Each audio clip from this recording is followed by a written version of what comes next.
اللہ تعالیٰ فرشتوں کو حکم دے دیتے ہیں اس کی پوری نیکی لکھ لے. بندے نے حج کا سوچا، بندے نے عمرے کا سوچا، بندے نے مسجد بنانے کا سوچا، بندے نے کنواں لگوانے کا سوچا، بندے نے کولر لگوانے کا سوچا، بندے نے نیکیوں کا کوئی بھی منصوبہ بنایا، جہیز بناؤں گا، یتیموں کی کفالت کروں گا، بیواؤں کی خدمت کروں گا، کوئی بھی نیکی کا منصوبہ بنایا، ابھی سوچا تو اللہ تعالیٰ نے فرشتوں کو حکم دیا اس کی پوری نیکی لکھ دی جائے جو کی نہیں ہے، جو صرف سوچی ہے. اور جب اس سوچ کو عملی جامہ میرا بندہ پہنا دے، ایک نیکی تو تب لکھ لی جب سوچ تھی، اور جب اس نے اس نیکی کے اوپر عمل کر دیا پھر ایک نہیں لکھنی، پھر ابتدا کہاں سے ہونی ہے؟ پتہ ہونا چاہیے نا کہاں سے ہونی ہے؟ 10 سے. ابتدا 10 سے. نیکی نہیں کی، سوچی تو 1 کر دی، ابتدا 10 سے، پھر 20 کی، کسی کی 30، کسی کی 700، کسی کی 1000، کسی کی 1,00,000. یہ اللہ کی رحمت کتنی وسیع ہے. نیکی نہیں کرتا 1 لکھ دی، نیکی کر لی 10 سے لے کے کروڑ تک جو رب چاہے لکھ دے. اور بندے نے برائی کا خیال سوچا، میں یہ کام کروں گا، میں یہ بے ایمانی کروں گا، میں فلاں مال کھاؤں گا، میں فلاں چکر چلاؤں گا، میں فلاں واہیات کام کروں گا. خیال سوچا، اللہ نے فرشتوں کو حکم دیا اس کا گناہ مت لکھو، ابھی خیال ہے، ابھی خیال ہے، اس کا گناہ مت لکھو.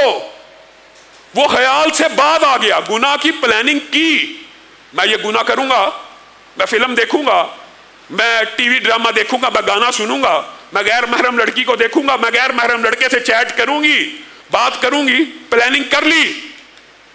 اللہ نے ابھی تک گناہ نہیں لکھا، اور پلاننگ فیل ہو گئی، اور پلاننگ کے اوپر عمل درآمد نہ ہو سکا. 20 سے زائد صحیح روایات کے الفاظ کا مفہوم آپ کے سامنے رکھ رہا ہوں. پلاننگ کی، گناہ کی، گناہ نہیں لکھا گیا، اور اس گناہ سے رک گیا. یعنی ابھی نیت بنائیے میں فلاں گناہ کروں گا، میں فلاں برائی کروں گا، تو اللہ تعالیٰ نے فرشتوں کو حکم دیا اس کا گناہ مت لکھو. اب یہ پلاننگ فیل ہو گئی، اس پلاننگ کے اوپر عمل درآمد نہ کیا، اللہ نے فرشتوں کو حکم دیا اس گناہ کو نہ کرنے کی بھی نیکی لکھ دی جائے. خیال گناہ کا سوچ رہا ہے، خیال گناہ کا سوچ رہا ہے، اور اس کو نہ کرنے کی بھی اللہ کے حکم کے مطابق یہ ہے کہ نیکی لکھ دی جائے.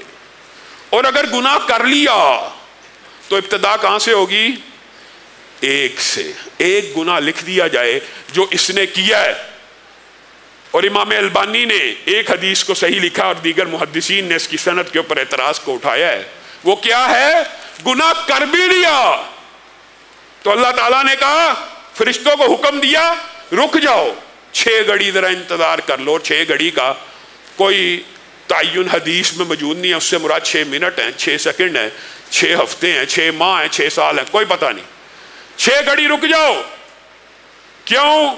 شاید میرا بندہ توبہ کر لے، اس گناہ سے نادم ہو جائے، تب تک موقع دے دو.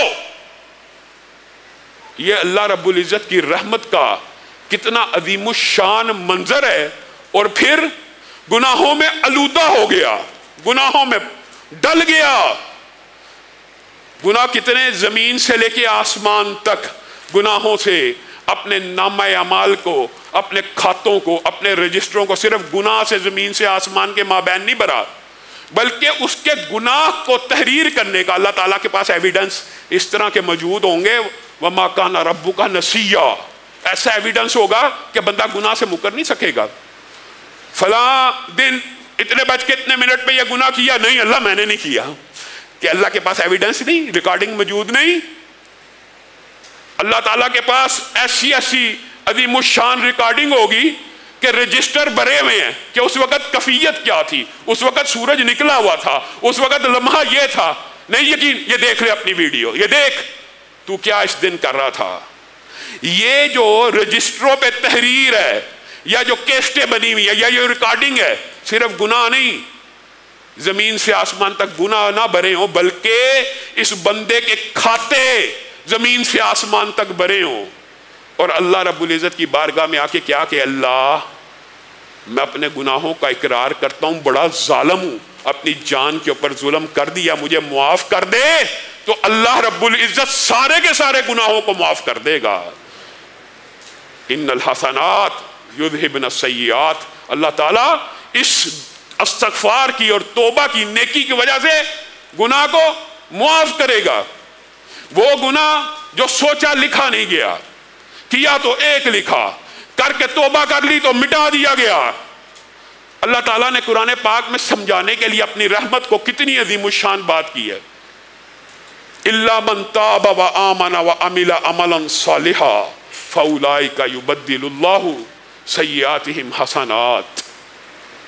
اللہ تعالیٰ فرشتوں کو یہ حکم دے گا، اس بندے کے کھاتے یہ جو بھرے ہوئے تھے رجسٹر گناہوں سے، اب اس بندے نے توبہ کر لی ہے، ان ہر گناہ کے بدلے میں اس کی ایک ایک نیکی کو تحریر کر دیا جائے۔ گناہ کو نیکیوں میں بدل دیا، گناہوں کو مٹایا نہیں، گناہوں کو نیکیوں میں تبدیل کر دیا۔ کس نسخہ کیمیا کی وجہ سے؟ ایک ہی نسخہ کیمیا ہے، اور وہ توبہ ہے، وہ استغفار ہے، وہ اللہ کی بارگاہ میں آ کے آنسوؤں کا نذرانہ پیش کر کے جھک جھک کے اپنے رب کو منانے کی نیت سے توبہ کے چند الفاظ کہو تو صحیح۔ ترمذی شریف میں جو حدیث ہے، بعض محدثین نے امام اعمش کی تدلیس اس میں بیان کی ہے، لیکن اصولی طور پر مفہوم کے اعتبار سے حدیث درست ہے۔ اور عبداللہ ابن عمر کہتے ہیں کہ میں نے متعدد مرتبہ رسول اللہ صلی اللہ علیہ وسلم سے یہ واقعہ سنا۔ آپ نے بھی سنا ہوگا، کفل نامی ایک شخص ہوا کرتا تھا، بنی اسرائیل میں بڑا بے ایمان تھا، بڑا برا تھا، برائی کا کوئی موقع ہاتھ سے نہیں تھا جانا دیتا، طاق میں لگا رہتا تھا، شراب پی رہا ہے، ظلم کر رہا ہے، بے حیائی کر رہا ہے۔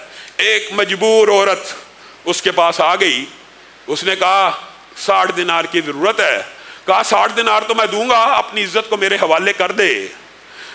اس عورت کے گھر پتہ نہیں کیسی مجبوری تھی، اس نے اس مجبوری کے تحت کفل سے یہ سودا کر لیا۔ کفل نے سارا معاملہ سر انجام پانے کے بعد، معاہدہ طے پانے کے بعد اس عمل کی طرف ہاتھ کو بڑھایا تو وہ عورت، مجبور اور بے بس عورت، کانپنے لگی، تھر تھرانے لگی، کہنے لگا روتی کیوں ہے، گھبراتی کیوں ہے، کانپتی کیوں ہے؟ میں تیرے پہ ظلم تو نہیں کر رہا، میں تیرے پہ زیادتی تو نہیں کر رہا، میں تیرے پہ جبر اور تشدد تو نہیں کر رہا، ہمارا ایک ایگریمنٹ ہوا ہے، معاہدہ ہوا ہے، لین دین ہوا ہے، کنٹریکٹ ہوا ہے، 60 دینار دے رہا ہوں اور اس کے بدلے میں تیرے ساتھ تعلق قائم کر رہا ہوں۔ کہنے لگی بات یہ نہیں ہے، بات یہ ہے کہ تجھے کیا پتا میرے گھر کیسی مجبوری ہے، اور میں اپنے رب سے ڈرتی ہوں، ہے مجبور ہوں، بے بس ہوں، میری عزت کو، میرے احترام کو، میرے پردے کو کسی غیر محرم نے آج تک نہیں دیکھا۔ آج ایسی بے بس اور بے کس ہو گئی ہوں کہ غیر محرم کے ہاتھ پہ اپنی عزت کو نیلام کر رہی ہوں، اگرچہ مجبور ہوں، کانپ رہی ہوں اللہ کے خوف سے، اللہ کو کیا منہ دکھاؤں گی۔ کفل کے دل پہ اس عورت کے یہ چند جملے کیسے ٹوٹے، کیسے دل کی دنیا بدلی کہ عورت مجبور بھی ہے، عورت بے بس بھی ہے، عورت بے کس بھی ہے، پھر بھی اپنے رب کے سامنے کھڑے ہونے سے ڈر رہی ہے۔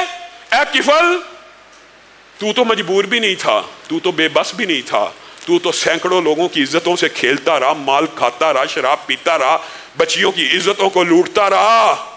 ایک عورت مجبور و بے بس اپنے رب سے ڈری ہے، کفل تجھے کیا ہوا؟ اگلے دن صبح بڑا ٹائم بیت گیا، لوگ کہنے لگے کفل کہاں ہے، کفل کو ڈھونڈا جائے۔ کہا شراب کے نشے میں دھت پڑا ہوگا اپنے گھر کے اندر، ابھی آ جائے گا اٹھ کے بے ایمان۔ جب کافی دیر تک وہ نہ آیا تو لوگ اس کے گھر کے دروازے پہ پہنچے، اور اللہ رب العزت نے آپ کو اور مجھے رہتی دنیا تک یہ پیغام پہنچانا مقصود اور مطلوب تھا۔ ان اللہ قد غفر الکفل، کفل کی زندگی میں ایک رات ایسی آئی تھی کہ جس کے اندر اس نے ندامت کے 2 آنسو بہا دیے تھے اور اپنے رب کے سامنے گڑ گڑا اٹھا تھا، اور اسی رات فرشتے نے اس کی روح کو قبض کر دیا تھا۔ اے لوگو دیکھ لو، تمہارے رب نے اس کفل کے گناہوں کو بھی معاف کر دیا۔ ان اللہ لا يقبل توبۃ العبد ما لم یغرغر۔